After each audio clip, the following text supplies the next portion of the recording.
ولا تجعل فينا ولا بيننا شقيا ولا محروما.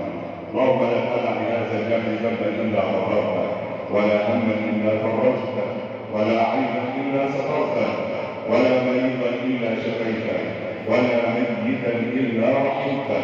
اللهم انا نتوجه اليك من خالص قلوبنا ان تتقبل الفقيده بواسع رحمتك. اللهم اجعل قبرها روضه من رياض الجنه، ولا تجعله حفره من حفر النار. اللهم اغسلها من خطاياها بالماء والثلج والبرد.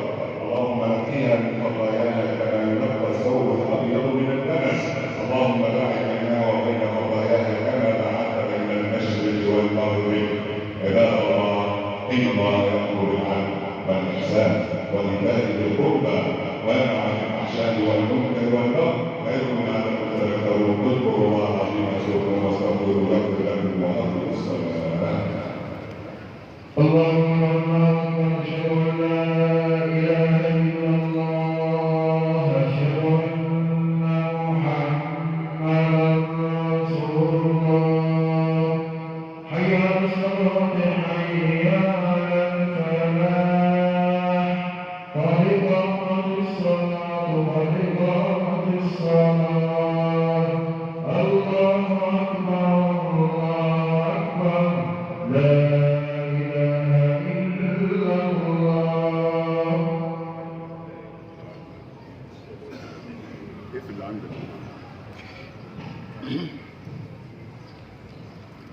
استقيموا للصلاة يا رحمن ورحمة الله. استقيموا وسووا الصف إذا تسويت الصف لتمام الصلاة، عشان ما يحصلش الخطأ اللي حصل في الميدان ده الناس اللي بتصلي بره ناحية بعض.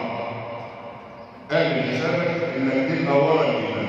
أي واحد هيصلي ويسبق الإمام فصلاته غلط. يعني اللي هيصلي على آخر أول شباك أهو هي مش مدود. بعد الشباك الأولاني ده كده صلاتك غلط، عشان ما يحصلش الموقف اللي حصل والناس صلت عند البحر. بعد الشباك ده هو كفايه الناس اللي بره. صلاتك غلط لو صليت بعد الشباك، لانك كده سبقت الامام. تقبل الله منا ومنكم جميعا. الله اكبر. اللهم باعد بيننا وبين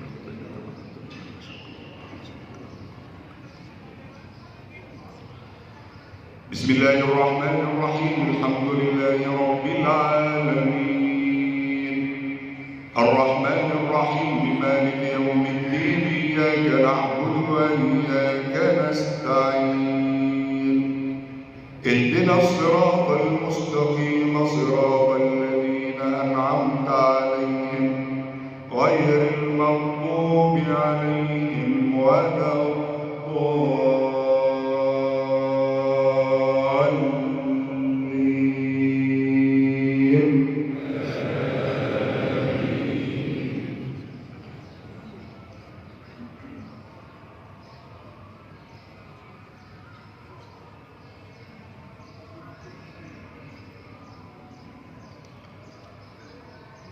بسم الله الرحمن الرحيم.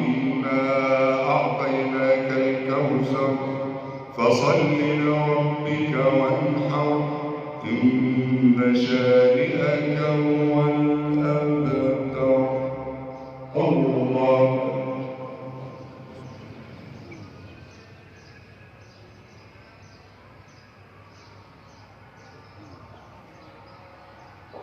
سمع الله لمن حمده. الله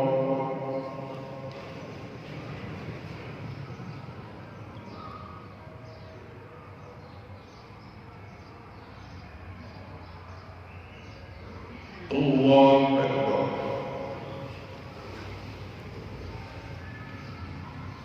الله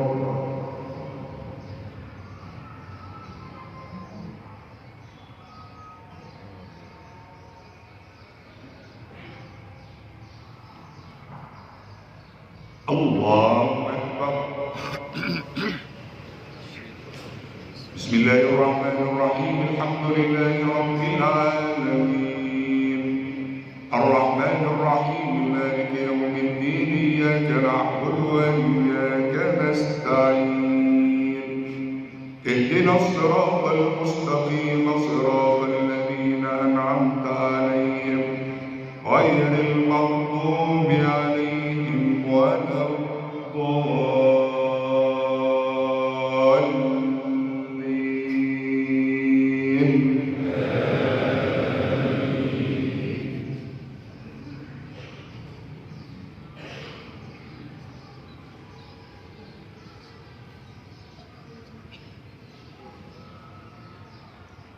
بسم الله الرحمن الرحيم. قل أعوذ برب الناس ملك الناس إله الناس من شر الوسواس الخناس الذي يوسوس في صدور الناس من الجنة والناس. الله.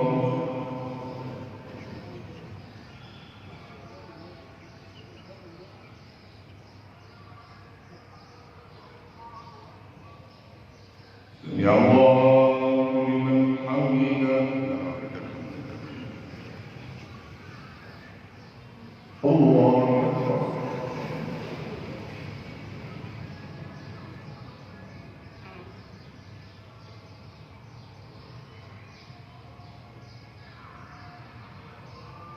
الله أكبر.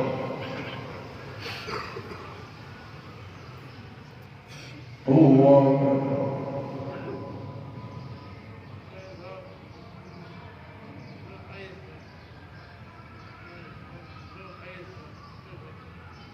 الله أكبر.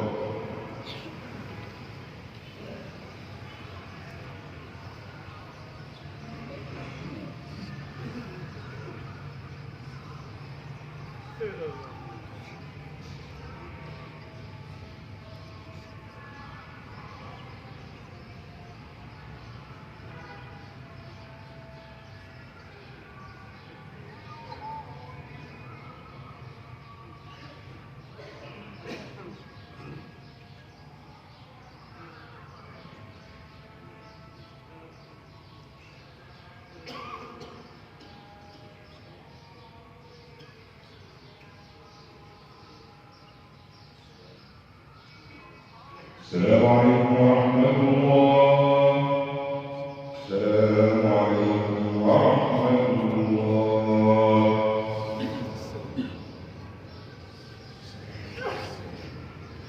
ركعتي السنة وصلاة الجنازة إن شاء الله.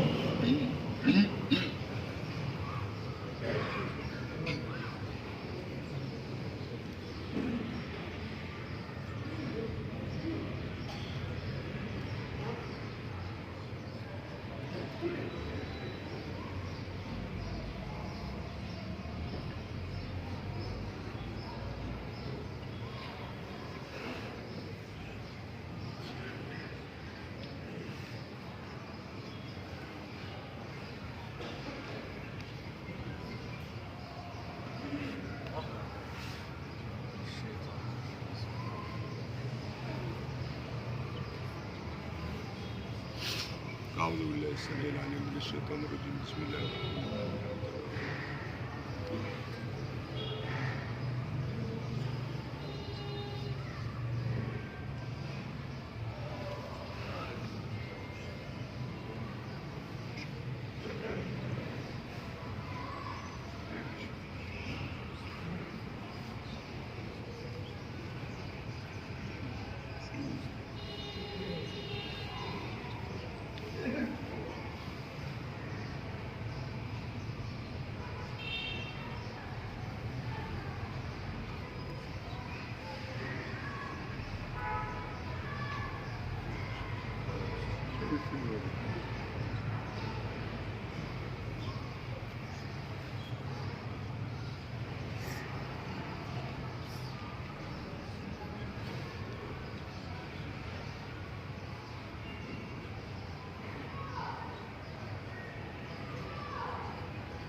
هل لك سر عند الله بينك أنت وبين الله؟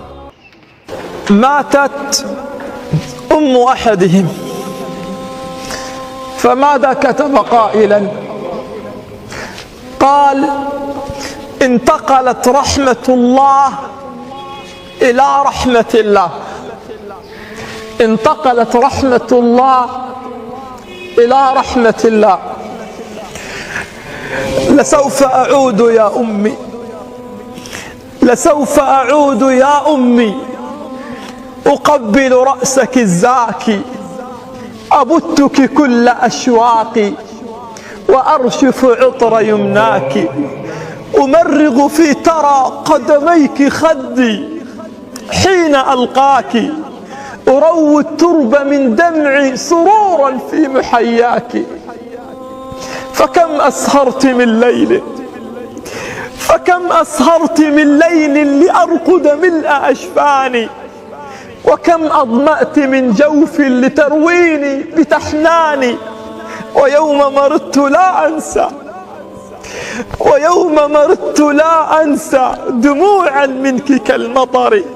ويوم وداعنا فجرا، ويوم وداعنا فجرا، وما أقصاه من فجر يحار القول في وصف الذي لاقيت من هجري.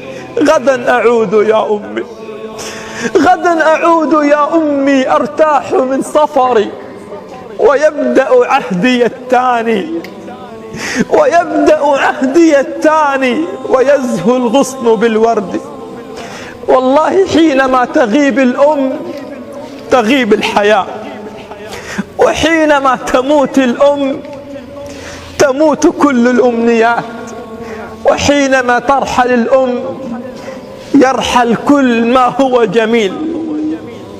سيظل الإنسان في حياة أمه رجلا إلا حينما تموت أمه، سيشيب دفعة واحدة، سيشيب دفعة واحدة، وسيصير عجوزا مرة واحدة. أسأل الله جل في علاه أن يحفظ لنا أمهاتنا، وأن يرحم من مات ورحل منهن. أسأل الله أن يجعل أمهاتنا من 70,000 الذين يدخلون الجنة بلا حساب ولا عذاب. اللهم آمين. مزجنا به دمعنا، فأنت الحبيب وأنت الذي على الدين والحق ربيتنا.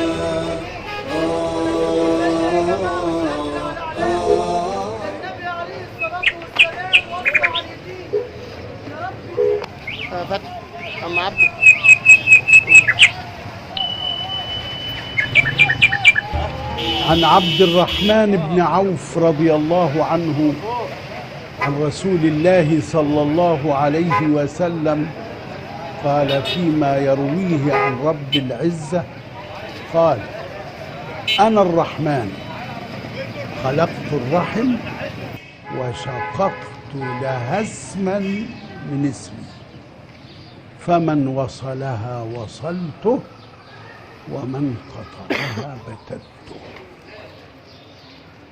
بسم الله الرحمن الرحيم. الحمد لله رب العالمين، والصلاة والسلام على أشرف المرسلين المبعوث رحمة للعالمين سيدنا محمد وعلى آله وصحبه أجمعين. أيها الإخوة المؤمنون، السلام عليكم ورحمة الله وبركاته. في هذا الحديث القدسي يوضح رب العزة أنه الرحمن، والرحمن هو اسم من أسمائه الحسنى وصفاته العلى، يرحم الخلق جميعا في دنياهم وفي أخرى، يرفع العباد إلى درجة التكريم والرحمة والمنة منه سبحانه وتعالى. ألا ترى أنه يسوق الرزق للجميع؟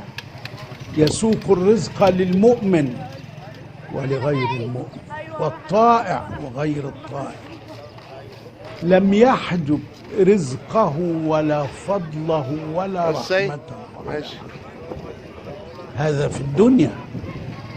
أما في الآخرة فتلك رحمة يكتبها للذين يتقون ويؤتون الزكاة، كما قال ورحمتي وسعت. كيف يعرف العبد أن الله أحبه؟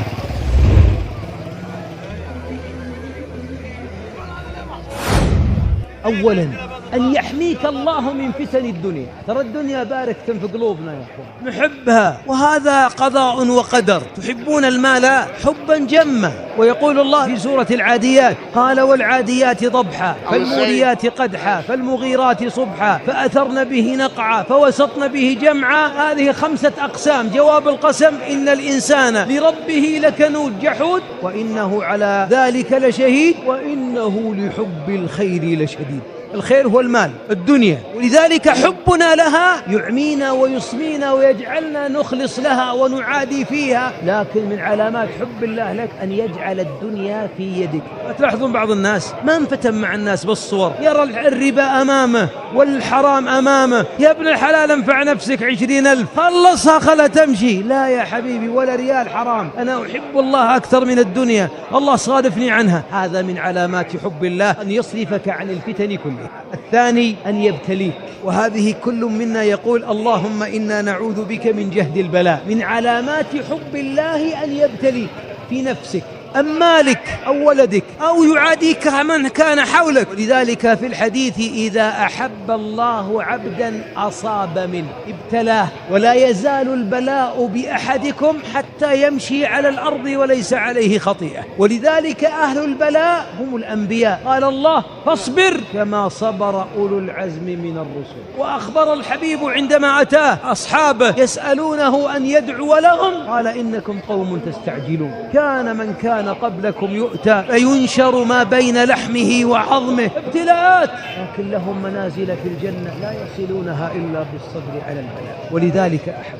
ولذلك عندما نجى الله أيوب من الابتلاء قال: إنا وجدناه صابرا نعم العبد. إذن البلاء من علامات حب الله. أيضا أن ينشر الله لك القبول في الأرض. إياك أن تعادي عبدا أحبه الله فنشر القبول له، تجي عادة ناطحة، وإلا أنك تعاديه أو تكذب عليه أو تحاول إسقاطه. أقبح عباد الله فوق الأرض من يريدون أن يرفعوا حب الله لعبد، يبون يرفعون حب الله من الأرض. والله يا أخي مغفلين. ومن علاماتها أن يرزقك الله حسن الخلق والرفق. من علامات حب الله أن يهديك للخلق الحسن، أن يهديك لطلاقة الوجه، أن يهديك لبذل نفسك للناس، أن يهديك للصبر على الأذى، أن يهديك للكرم، أن يهديك لصلة الرحم، أن يهديك لإكساب المعدوم. ولذلك الحبيب